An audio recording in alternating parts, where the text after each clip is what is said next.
Hello my family. तो कैसे हो आप सभी। आपका मेरे यूट्यूब चैनल में स्वागत है। तो इस वीडियो में आज हम बात करेंगे कैसे हम स्प्लिट एंड्स की समस्या से छुटकारा पा सकते हैं। अगर आपके बाल ड्राई हैं, डैमेज में जान नहीं है, डलनेस है, तो इसके पीछे जो सबसे बड़ा कारण होता है वो होता है आपके बालों में स्प्लिट एंड्स, यानी कि दो मुंहे बाल।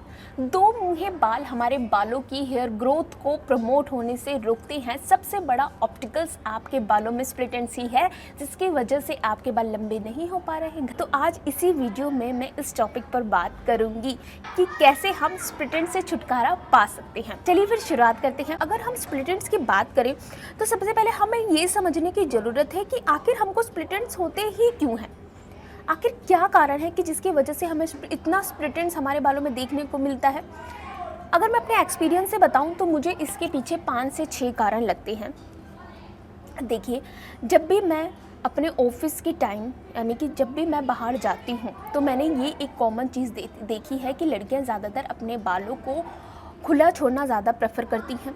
अब बालों को खुला छोड़ने की वजह से क्या होता है, एक तो पॉल्यूशन की वजह से, डर्ट की वजह से, यूवी रेज़ की वजह से हमारे बालों में स्प्लिट एंड्स आता है। अगर आप अपने बालों में बियर्ड बना लेंगे, गोथ बना लेंगे कुछ टाइम के लिए, तो उससे क्या जाता है, मतलब मुझे ये बात समझ नहीं आती बिल्कुल भी।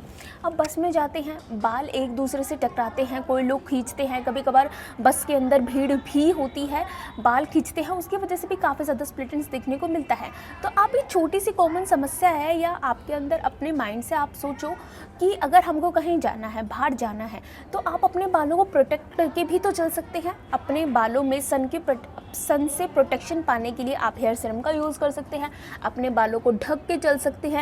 या फिर अगर ये चीज़ें नहीं होती तो आप अपने बालों में गूंथ बना के चल सकते हैं। जब आप उस जगह पहुंच जाएं तो ऑब्वियस सी बात है, आजकल तो हर जगह टॉयलेट, वॉशरूम्स वगैरह होते हैं, तो आप अपना टचअप वहाँ पर भी कर सकते हो। मुझे ये चीज़ें बिल्कुल भी समझ नहीं आती। आप बन बना सकते हो, वहाँ पे जाके आप बाल खोलिए, कुछ भी कीजिए, कुछ भी कीजिए, उससे क्या। बट आप अगर कहीं जा रहे हो, मेट्रो में ट्रैवल कर रहे हो तो इट्स ओके। बट अगर आप बस में ट्रैवल कर रहे हो, बस स्टैंड पे खड़े हो, डर्ट, पोल्यूशन, सुबह सुबह का टाइम होता है, सभी झाड़ू वगैरह लगा रहे होते हैं एमसीडी वाले रोड पर फिर भी लड़के अपने बाल खोल के खड़े होते हैं, तो वो चीज़ देखो गलत है। उससे आपके बालों में स्प्लिट एंड्स आएगा। आप अपने बालों को नॉर्मली डाई करके भी रख सकते हैं, ठीक है। दूसरा, मेरे को ये कारण लगता है कि हम एक रेगुलर वे में ट्रिमिंग नहीं करते हैं। कोई लोग होते हैं जिनको ट्रिमिंग का तो पता ही नहीं है। वो सोचते हैं अगर आप अपने बालों में ट्रिमिंग करेंगे तो हमारे बाल छोटे हो जाएंगे। देखिए, ऐसा नहीं है। आपको सिर्फ अपने बालों में से स्प्लिट एंड्स को निकालना है, दो मुंहे बालों को रिमूव करना है। अब आप अपने बालों को 1 से 1.5 इंच तक काट भी सकते हो, या फिर अपने बालों को ऐसे थोड़ा आप मोड़ोगे और उसको थोड़ा ऐसे ऐसे करोगे, तो उसमें से भी आपके दो मुंहे जो बाल होंगे वो बाहर निकल आएंगे, और सीजर की मदद से आप उनको कट कर सकते हो। आप या फिर किसी की हेल्प ले सकते हो। तो आपको यही टारगेट रखना है कि मुझे ऐसी कोई चीज़ नहीं करनी जिसकी वजह से मेरे बालों में स्प्लिट एंड्स आए, ठीक है। और मुझे और कारण क्या लगते हैं स्प्लिट एंड्स के, जैसे कि हम हीट टूल्स का ज़्यादा यूज़ करते हैं। जैसे अगर हमें सुबह जल्दी जाना है, या ऑफिस जाना है, या फिर कुछ भी, या फिर किन्हीं लोगों को तो आदत ही हो जाती है बालों में स्ट्रेटनिंग करने की, कर्ल्स करने की, या फिर ब्लो ड्रायर करने की, तो आप इन सब चीज़ों का यूज़ ना करो। हीट टूल्स हैं, उससे जितना दूर भागोगे उतना ज़्यादा अच्छा होगा। आपके बाल डैमेज नहीं होंगे और ना ही उनमें स्प्लिट एंड्स देखने को मिलेगा। नेचुरल ही बालों में अपने हेयर स्टाइल बनाइए, कुछ भी कीजिए, बस समर सीजन में तो बिल्कुल ही हीट टूल्स को अपने बालों से दूर कीजिए। यह आपके बालों के लिए सच में ही काफ़ी ज़्यादा खतरनाक है, ठीक है। ये कुछ बातें हैं जो आपको ध्यान रखनी है, सोचनी है, समझनी है। अगर आप अपने बालों की हेयर ग्रोथ चाहते हो, हेल्दी हेयर चाहते हो, तो इन सब चीज़ों का तो ध्यान देखिए, आपको रखना ही पड़ेगा। अगर मैं और टॉपिक्स पे बात करूँ कि स्प्लिट एंड्स क्यों होते हैं, तो मुझे उनमें से एक कारण ये भी लगता है, जैसे हम अपने बालों में कंघी करते हैं, तो कुछ लोग क्या होते हैं, जैसे कि मैं तो ऐसे 2 पार्टीशन में डिवाइड कर लेती हूँ, बट मैंने कुछ लोगों को देखा है कि वो क्या करते हैं, बालों में कंघा लिया और तेज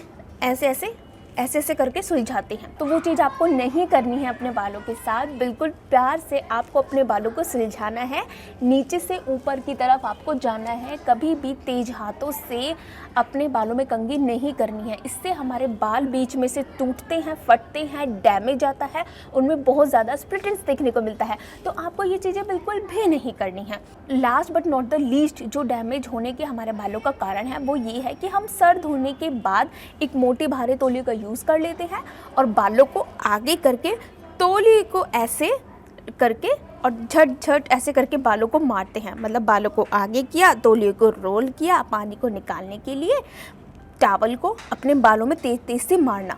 अब एक बात बताओ, इससे बालों पे प्रेशर नहीं पड़ेगा, आपके बाल टूटेंगे नहीं, फटेंगे नहीं बीच में से, उनमें स्प्लिट एंड डैमेज देखने को नहीं मिलेगा। क्यों नहीं मिलेगा? ये छोटी छोटी चीज़ें हैं जो अपने रेगुलर बेसिस पे करते जा रहे हैं और हमको इन चीज़ों के बारे में पता तक नहीं है कि ये सारे जो कारण हैं वो हमारे बालों को डैमेज करते जा रहे हैं, है ना। तो आपको ये सब चीज़ें नहीं करनी है, हमेशा अपने बालों का ध्यान रखना है, ठीक है। पर अगर आपको लगता है कि आपके बालों में स्प्लिट एंड्स काफ़ी हद तक बढ़ गया है, तो अब हम क्या करें क्या ना करें, ठीक है। तो इसका लास्ट यही कारण है, आपको अपने बालों में ट्रिमिंग करानी ही पड़ेगी। अगर आपके बालों में एक बार 2 मुँहे बाल आ गए या और कोई तरीका है ही नहीं, आपको उन बालों को कटवाना ही पड़ेगा, ठीक है। आप 1 से 1.5 या इतने 1 इंच 2 इंच या फिर ज़्यादा हैं आपके बालों में स्प्लिट एंड्स, तो आपको कटवाना ही पड़ेगा, उनको रिमूव करवाना ही पड़ेगा। अगर आपको लगता है काफ़ी ज़्यादा ऊपर तक आपके बालों में स्प्लिट एंड्स आ चुका है, तो आप पहले तो अपने बालों को थोड़ा बहुत जितना कटवा सकते हैं उन बालों को कटवाइए, फिर उसके बाद अपने बालों को 3-4 पार्टीशन में डिवाइड कीजिए और अपने बालों की एक लेयर को मोड़ते जाइए और उनको निकालते जाइए। जो 2 मुँहे बाल हैं वो ईजिली आपके बाहर आ जाएंगे, फिर उनको रिमूव करिए।